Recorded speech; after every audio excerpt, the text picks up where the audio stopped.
ਤੁਸੀਂ ਤੁਹਾਡੀ ਪਾਰਟੀ पूरे जोर के नाल इस समय जी सत्ताधारी पार्टी आम आदमी ਉਹਦਾ विरोध कर रही है, हरेक तरह की नीति का विरोध किया जा रहा है जी लोक पक्षी नहीं उतर रही। पर खड़गे साहब स्टेज तो कह देंगे ने कि एक बार फिर तो सानू सोचना चाहिए, सानू रल के लड़ना चाहिए। इस पर की टिप्पणी करोगे क्योंकि चलनी तो आफ्टर ऑल फिर उत्तों ही है। भगवंत मान लेलड़ियां कढ़ रहा।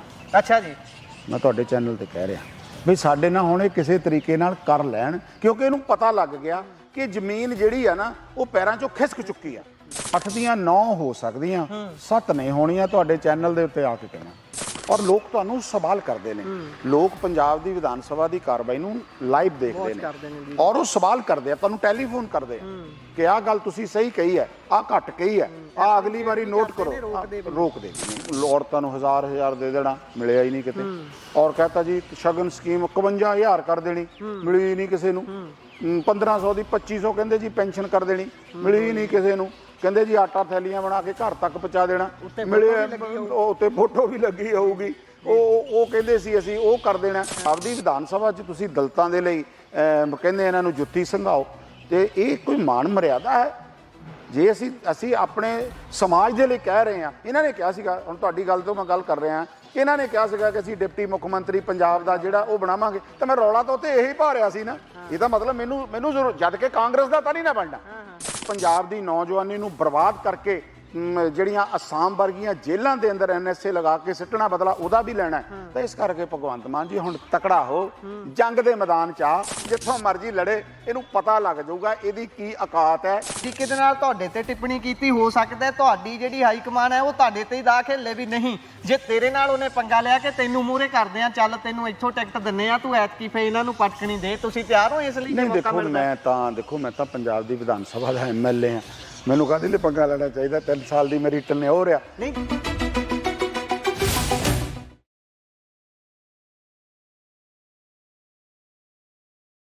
ਸਤਿ ਸ਼੍ਰੀ ਅਕਾਲ।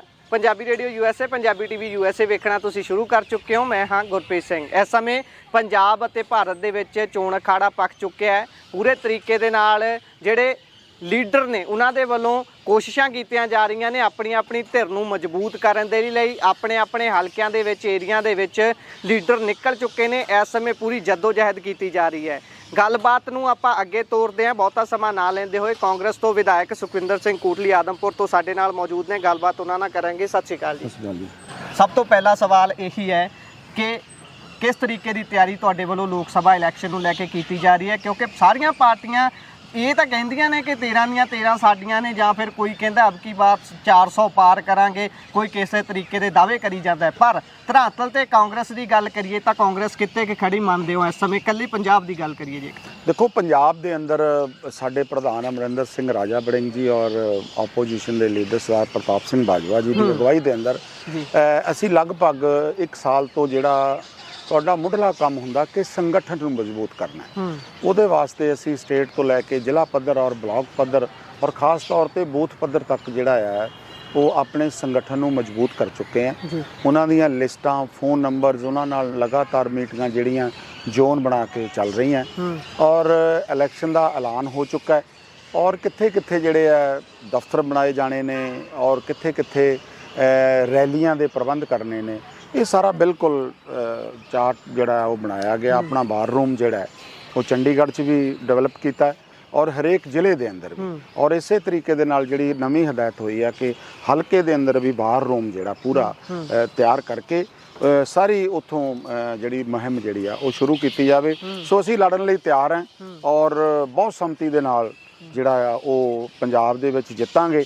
ਅੱਗੇ 8 ਜਿੱਤੀਆਂ ਸੀ ਪਿਛਲੀ ਵਾਰ, 8 ਦੀਆਂ 9 ਹੋ ਸਕਦੀਆਂ, 7 ਨਹੀਂ ਹੋਣੀਆਂ। ਤੁਹਾਡੇ ਚੈਨਲ ਦੇ ਉੱਤੇ ਆ ਕੇ ਕਹਿਣਾ।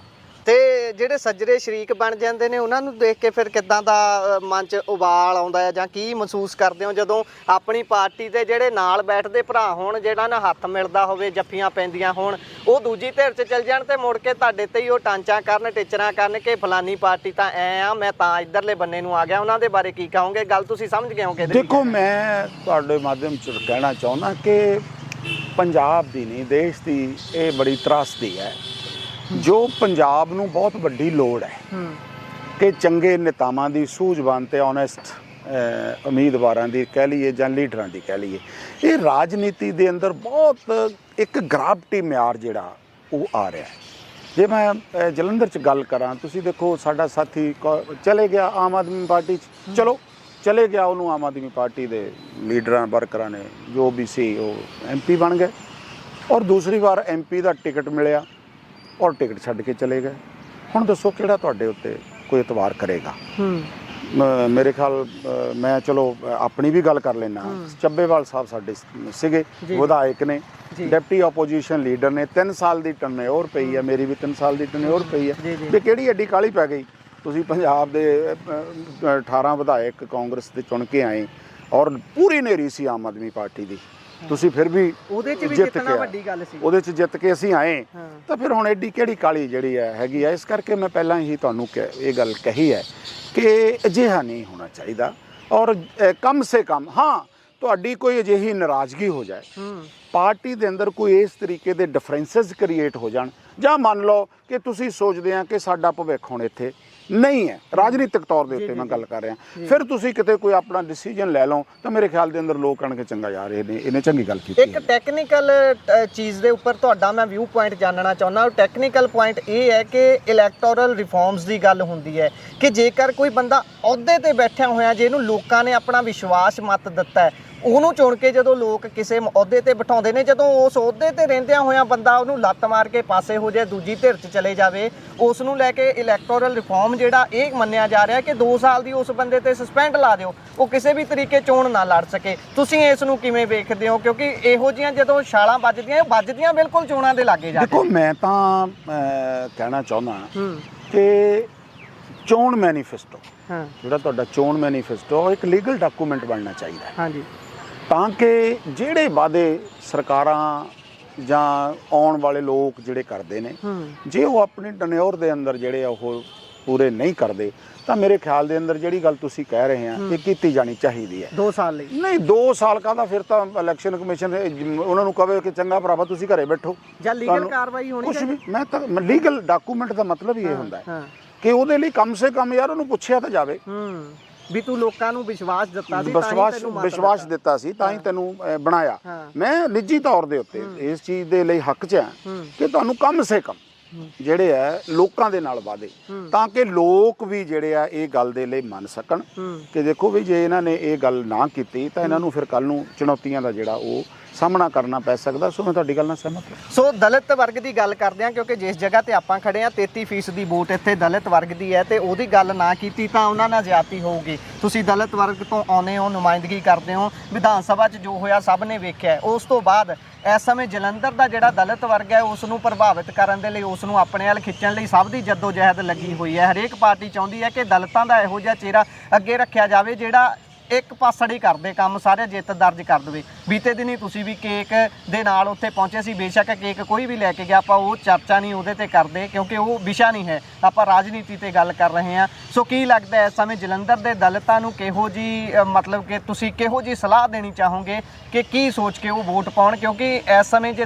ਜਲੰਧਰ ਦੀ ਗੱਲ ਕਰੀਏ, ਵੱਡਾ ਤਬਕਾ ਦਲਿਤਾਂ ਦਾ, ਤੇ ਉਸ ਦੇ ਵਿੱਚ ਕਿਤੇ ਨਾ ਕਿਤੇ ਉਤਪੀੜਨ ਦੀ ਉਹਨਾਂ ਦੀ ਗੱਲ ਬਹੁਤ ਸਾਹਮਣੇ ਆਉਂਦੀ ਹੈ ਕਿ ਇਸ ਤਰੀਕੇ ਨਾਲ ਹੁੰਦਾ ਹੈ। ਅੱਜ ਤੱਕ ਰਿਫਾਰਮਸ ਦੇਖਣ ਨੂੰ ਨਹੀਂ ਮਿਲੇ ਬਹੁਤ ਵੱਡੇ ਪੱਧਰ ਤੇ। ਦਲਿਤ ਜਿੱਤਦੇ ਤਾਂ ਰਹੇ ਨੇ ਇੱਥੋਂ ਬੇਸ਼ੱਕ, ਪਰ ਉਹ ਰਿਫਾਰਮਸ ਨਹੀਂ ਦੇਖਣ ਨੂੰ ਮਿਲੇ। ਇਸ ਸਾਰੇ 'ਚ ਹੁਣ ਤੁਸੀਂ ਕੀ ਸੋਚਦੇ ਹੋ ਕਿ ਦਲਿਤ ਨੂੰ ਕੀ ਸੋਚਣਾ ਚਾਹੀਦਾ ਅੱਗੇ? ਦੇਖੋ ਮੈਂ ਤੁਹਾਡੇ ਮਾਧਿਅਮ 'ਚ ਕਹਿਣਾ ਚਾਹੁੰਦਾ ਕਿ ਜਿਹੜਾ ਲੰਬੇ ਸਮੇਂ ਤੋਂ ਜੇ ਦੇਸ਼ 'ਚ ਜਾਂ ਪੰਜਾਬ ਦੇ ਅੰਦਰ ਰਾਜ ਕੀਤਾ ਹੈ, ਕਿਤੇ ਸਾਡੇ 'ਚ ਵੀ ਘਾਟਾਂ ਰਹੀਆਂ ਨੇ। ਜਿਵੇਂ ਇਹਨੂੰ ਤੁਸੀਂ ਜਿਵੇਂ ਇਹ ਕਹਿ ਸਕਦੇ ਹਾਂ ਕਿ ਜਿਹੜੀਆਂ ਚੰਗੀਆਂ ਨੀਤੀਆਂ ਉਹਨਾਂ ਦਾ ਬਣਾਇਆ ਜਾਣਾ ਔਰ ਉਹਨਾਂ ਨੂੰ ਲਾਗੂ ਕਰਨਾ। ਜਿਹੜੇ ਕੁਝ ਲੀਡਰ ਸੀ ਉਹ ਸਿਰਫ ਆਪਣਾ ਜਿੱਤ ਕੇ ਜਾਣ ਦੇ ਨਾਲ ਹੀ ਸੀਮਤ ਰਹਿੰਦੇ ਸੀ, ਲੇਕਿਨ ਹੁਣ ਜਦੋਂ ਵਰਗ ਪੜ੍ਹ ਲਿਖ ਗਿਆ, ਲੋਕ ਸਵਾਲ ਕਰ ਰਹੇ ਨੇ। ਤੁਸੀਂ ਦਲਿਤ ਲੀਡਰਾਂ ਦੀ ਗੱਲ ਕਰ ਰਹੇ ਹੋ? ਮੈਂ ਦਲਿਤ ਲੀਡਰਾਂ ਦੀ ਕਰ ਰਿਹਾ। ਪੰਜਾਬ ਦੇ ਲਗਭਗ ਉਹ ਗੱਲ ਸਾਰਿਆਂ ਤੇ ਟੁਕਦੀ ਹੁੰਦੀ ਹੈ, ਚਾਹੇ ਤੁਸੀਂ ਇੱਕ ਦੇ ਲਈ ਵੀ ਗੱਲ ਕਰੋ, ਜਿਹੜੇ ਵੀ ਵਰਗ ਨੂੰ ਆਪਾਂ ਰਿਪਰੈਜ਼ੈਂਟ ਕਰਦੇ ਹਾਂ। ਤਾਂ ਲੋਕ ਅੱਜ ਪਿਛਲੀ ਰਾਜਨੀਤੀ ਨਾਲੋਂ ਅੱਜ ਦੀ ਰਾਜਨੀਤੀ ਦੇ ਅੰਦਰ ਬੜਾ ਫਰਕ ਹੈ ਔਰ ਲੋਕ ਤੁਹਾਨੂੰ ਸਵਾਲ ਕਰਦੇ ਨੇ।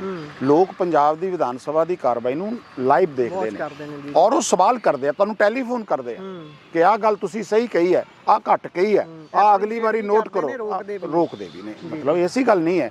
ਸੋ ਇਸ ਕਰਕੇ ਜਦੋਂ ਲੋਕ ਪੜ੍ਹ ਲਿਖ ਜਾਣ ਤਾਂ ਫਿਰ ਉਹ ਫੈਸਲਾ ਵੀ ਉਹ ਕਰਦੇ ਆ ਜਿਹੜਾ ਉਸ ਲੋਕਾਂ ਦੇ ਹਿੱਤ ਦੇ ਵਿੱਚ ਹੋਵੇ, ਸਮਾਜ ਕੋਈ ਵੀ ਹੋਵੇ। ਦੇਖੋ ਸਮਾਜ ਦੇ ਅੰਦਰ ਤਾਂ ਅਸੀਂ ਵੰਡੀਆਂ ਪਾ ਲਈਆਂ, ਲੇਕਿਨ ਗੁਰੂਆਂ ਦੀ ਧਰਤੀ ਹੈ, ਪਵਿੱਤਰ ਧਰਤੀ ਹੈ, ਇੱਥੇ ਬਹੁਤ ਕੁਝ ਗੁਰੂਆਂ ਦੀ ਕਰਮ ਭੂਮੀ ਹੈ।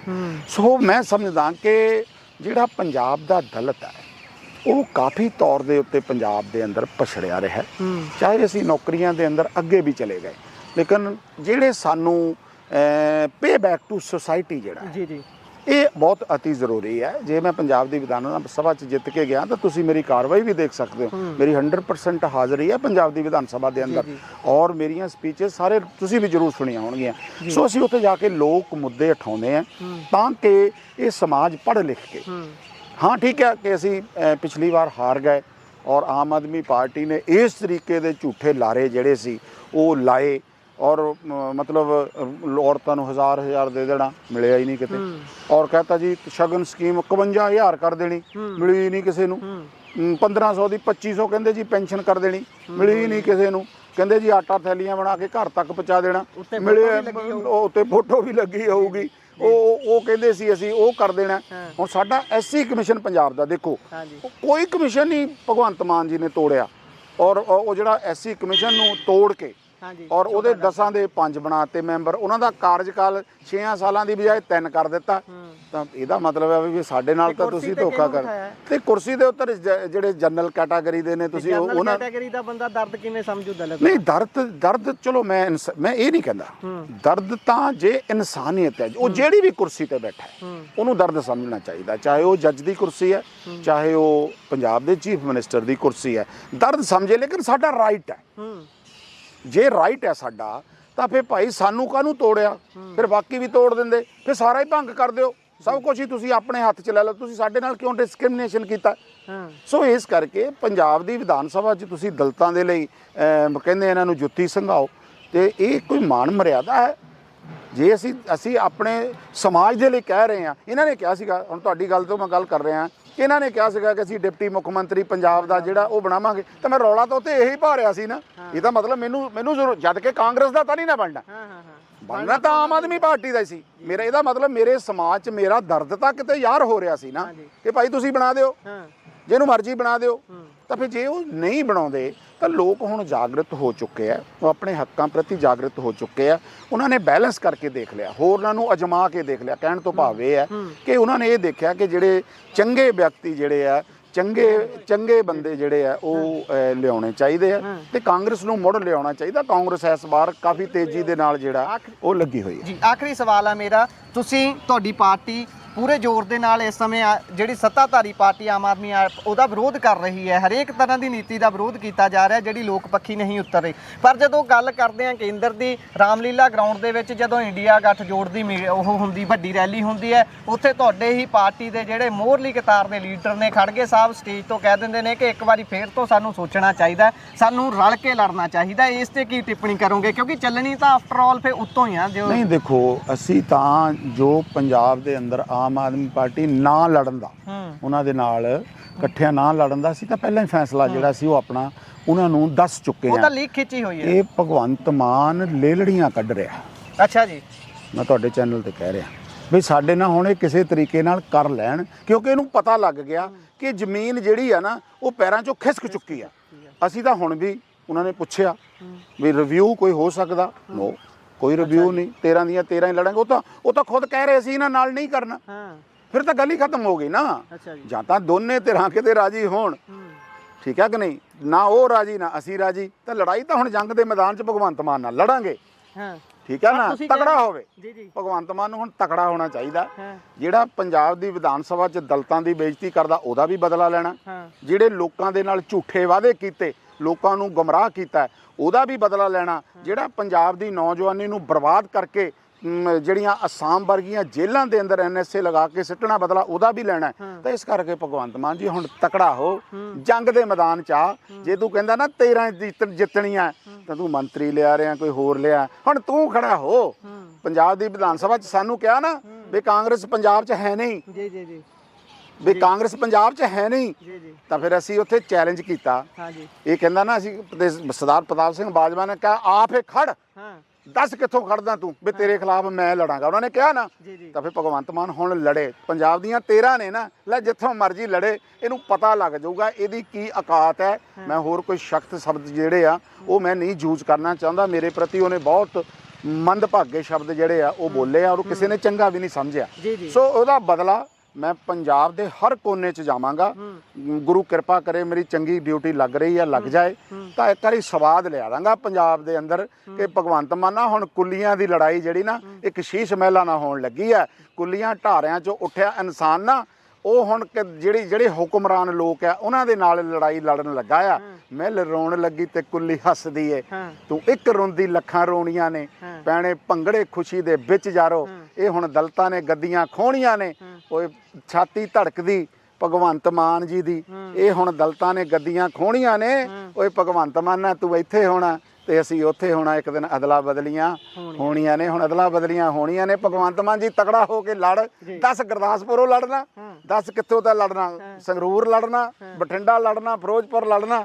ਪ੍ਰਤਾਪ ਸਿੰਘ ਬਾਜਵਾ ਜੀ ਤੇਰੇ ਖਿਲਾਫ ਤਿਆਰ ਹੈ ਨਾ, ਬਿਲਕੁਲ ਨਾ ਕੀ ਕਹਿੰਦੇ ਹੁੰਦੇ ਆ ਉਹ ਬੰਨ ਕਮਰ ਕੱਸਾ ਕਰਕੇ ਬੈਠੇ ਆ ਤੇ ਤਕੜਾ ਹੋ ਹੁਣ ਕਰ ਐਲਾਨ। ਫਿਰ ਤੂੰ ਕਿਹਾ ਸੀ ਨਾ ਤੁਹਾਡੇ ਚ ਔਕਾਤ ਨਹੀਂ ਲੜਨ ਦੀ, ਤੇ ਫਿਰ ਹੁਣ ਤਕੜਾ ਹੋ ਗਿਆ। ਤੁਹਾਡੀ ਗੱਲ ਚੋਂ ਗੱਲ ਨਿਕਲੀ ਹੈ, ਮਾਫ ਕਰਨਾ ਆਖਰੀ ਸਵਾਲ ਕਹਿ ਕੇ ਇੱਕ ਵਾਰੀ ਕੋਈ ਗੱਲ ਨਹੀਂ, ਜਿੰਨੇ ਮਰਜ਼ੀ ਕਰੋ, ਜਿੰਨੇ ਮਰਜ਼ੀ। ਸਵਾਲ ਤੁਹਾਡੀ ਗੱਲ ਚੋਂ ਨਿਕਲਿਆ ਹੈ, ਸਵਾਲ ਇਹ ਹੈ ਕਿ ਜਿਸ ਤਰੀਕੇ ਦੇ ਨਾਲ ਤੁਹਾਡੀ ਬੇਇੱਜ਼ਤੀ ਕੀਤੀ ਗਈ ਵਿਧਾਨ ਸਭਾ ਦੇ ਵਿੱਚ, ਅਸੀਂ ਇਸ ਗੱਲ ਦੀ ਨਿੰਦਾ ਕਰਦੇ ਹਾਂ। ਜਿਸ ਕੰਮ ਲਈ ਵਿਧਾਨ ਸਭਾ ਬਣੀ ਹੈ ਉੱਥੇ ਗੱਲ ਹੋਣੀ ਚਾਹੀਦੀ ਹੈ ਰਿਫਾਰਮਸ ਤੇ ਪਾਲਿਸੀਜ਼ ਤੇ, ਉਹ ਨਹੀਂ ਹੋਈ, ਉੱਥੇ ਬਹਿਸਬਾਜ਼ੀ ਜ਼ਿਆਦਾ ਹੁੰਦੀ ਹੈ। ਪਰ ਗੱਲ ਇਹ ਕਰ ਰਹੇ ਹਾਂ ਜਿਸ ਤਰੀਕੇ ਦੇ ਨਾਲ ਤੁਹਾਡੇ ਤੇ ਟਿੱਪਣੀ ਕੀਤੀ, ਹੋ ਸਕਦਾ ਤੁਹਾਡੀ ਜਿਹੜੀ ਹਾਈ ਕਮਾਨ ਹੈ ਉਹ ਤੁਹਾਡੇ ਤੇ ਹੀ ਦਾ ਖੇਲੇ ਵੀ ਨਹੀਂ। ਜੇ ਤੇਰੇ ਨਾਲ ਉਹਨੇ ਪੰਗਾ ਲਿਆ ਕਿ ਤੈਨੂੰ ਮੂਹਰੇ ਕਰਦੇ ਆ, ਚੱਲ ਤੈਨੂੰ ਇੱਥੋਂ ਟਿਕਟ ਦਿੰਨੇ ਆ, ਤੂੰ ਐਤਕੀ ਫੇ ਇਹਨਾਂ ਨੂੰ ਪਟਕਣੀ ਦੇ, ਤੁਸੀਂ ਤਿਆਰ ਹੋ ਇਸ ਲਈ? ਨਹੀਂ ਦੇਖੋ ਮੈਂ ਤਾਂ ਪੰਜਾਬ ਦੀ ਵਿਧਾਨ ਸਭਾ ਦਾ ਐਮਐਲਏ ਆ, ਮੈਨੂੰ ਕਾਹਦੇ ਲਈ ਪੰਗਾ ਲੈਣਾ ਚਾਹੀਦਾ? 3 ਸਾਲ ਦੀ ਮੇਰੀ ਟੈਨਿਓਰ ਆ, ਮੈਨੂੰ ਤਾਂ ਸਮਾਂ ਪ੍ਰਚਾਰ ਕਰਨਾ ਚਾਹੀਦਾ, ਮੈਨੂੰ ਤਾਂ ਸਮਾਂ ਪਾਰਟੀ ਨੂੰ ਮੇਰਾ ਲਾਹਾ ਲੈਣਾ ਚਾਹੀਦਾ।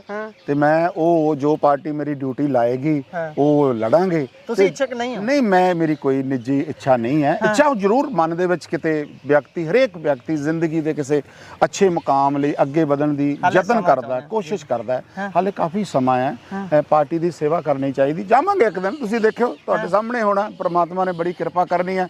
ਸੱਚੇ ਇਨਸਾਨਾਂ ਦੀ ਹਮੇਸ਼ਾ ਰੱਬ ਵੀ ਕਦਰ ਕਰਦਾ ਹੈ, ਕਿਉਂਕਿ ਗਰੀਬੀ ਚੋਂ ਉੱਠ ਕੇ ਇੱਥੇ ਤੱਕ ਆਏ ਆ। ਇਮਾਨਦਾਰ ਆ, ਦੁਨੀਆ ਤੋਂ ਜਾਣਾ, ਚਿੱਟੀ ਚਾਦਰ ਲੈ ਕੇ ਜਾਣਾ, ਇਮਾਨਦਾਰ ਰਹਿਣਾ ਤੇ ਜ਼ਿੰਦਗੀ ਦੇ ਮੁਕਾਮ ਤੇ ਲੈ ਕੇ ਜਾਣਾ, ਇਹ ਵਾਹਿਗੁਰੂ ਦੀ ਜਿਹੜੀ ਹੈ ਉਹਨਾਂ ਦੇ ਹੱਥ 'ਚ। ਆਮ ਆਦਮੀ ਪਾਰਟੀ ਨੂੰ ਕਿੱਥੇ ਖੜਾ ਮੰਨਦੇ ਹੋ ਇਸ ਤੋਂ ਬਾਅਦ? ਆਮ ਆਦਮੀ ਪਾਰਟੀ ਨੂੰ ਤਾਂ ਤਕੜਾ, ਉਹਨੂੰ ਤਾਂ ਮੈਂ ਹੁਣ ਕਹਿ ਦਿੱਤਾ, ਚੈਲੰਜ ਕਰ ਦਿੱਤਾ ਵੀ ਤਕੜਾ ਹੋ ਮਿੱਤਰਾ। ਆ ਹੁਣ ਤੂੰ ਮੈਦਾਨ ਦੇ ਵਿੱਚ, ਹੁਣ ਪਤਾ ਲੱਗੂਗਾ ਕੀ ਭਾਅ ਵਿਖਦੀ ਆ। ਅੰਦਰ ਤਾਂ ਬਥੇਰਾ ਤੂੰ ਜੋ ਕੁਛ ਮਰਜ਼ੀ ਬੋਲ ਲੈਣਾ, ਹੁਣ ਲੋਕ ਜਵਾਬ ਦੇਣਗੇ। ਲੋਕ ਫੈਸਲਾ ਕਰਨਗੇ। ਲੋਕਾਂ ਨੇ ਫੈਸਲਾ ਕਰਨਾ, ਔਰ ਲੋਕਾਂ ਨੇ ਫੈਸਲਾ ਕਰ ਲਿਆ ਹੈ। ਔਰ ਤੁਹਾਡੇ ਚੈਨਲ ਦੇ ਉੱਤੇ ਆ ਕੇ ਕਹਣਾ ਤੇ ਤੁਹਾਤੋਂ ਵਧਾਈਆਂ ਵੀ ਲੈਣੀਆਂ, ਫਿਰ ਚਾਹ ਤੁਹਾਡੇ ਕੋਲੋਂ ਪੀਣੀ ਆ। 4 ਜੂਨ ਨੂੰ ਕੀ ਹੋਊ ਫੇ? ਨਹੀਂ, 4 ਜੂਨ ਨੂੰ ਭੰਗੜੇ ਪੈਣੇ ਆ, ਢੋਲ ਵੱਜਣੇ ਆ। ਮੈਜੋਰਟੀ ਦੇ ਅੰਦਰ ਮੈਂ 8 ਸੀਟਾਂ ਪਿਛਲੀ ਵਾਰ ਕਾਂਗਰਸ ਨੇ ਜਿੱਤੀਆਂ ਸੀ ਮਿੱਤਰਾ। ਐਵੇਂ ਕਈ ਵਾਰੀ ਕਹਿੰਦੇ ਚਲੋ 13 ਜੀਆਂ ਜੀ, 13 ਹੀ ਜਿੱਤਾਂਗੇ। ਦੇਖੋ ਕਈ ਵਾਰ ਰਾਜਨੀਤੀ ਦੇ ਅੰਦਰ ਕੁਝ ਹੋ ਸਕਦਾ, 8 ਦੀਆਂ 9 ਹੋ ਸਕਦੀਆਂ, 7 ਨਹੀਂ ਰਹਿਣੀਆਂ। ਇਹ ਮੈਂ ਬੜੇ ਦਾਅਵੇ ਨਾਲ ਕਹਿ ਕੇ ਜਾ ਰਿਹਾ। ਸੋ ਕੋਟਲੀ ਸਾਹਿਬ ਤੁਹਾਡਾ ਬਹੁਤ ਬਹੁਤ ਧੰਨਵਾਦ, ਤੁਸੀਂ ਇਹ ਸਾਰੀ ਚਰਚਾ ਕੀਤੀ ਹੈ। ਸੋ ਇਹ ਸਨ ਸਾਡੇ ਨਾਲ ਸੁਖਵਿੰਦਰ ਕੋਟਲੀ ਜੀ। ਜੁੜੇ ਰਹੋ ਪੰਜਾਬੀ ਟੀਵੀ USA ਦੇ ਨਾਲ।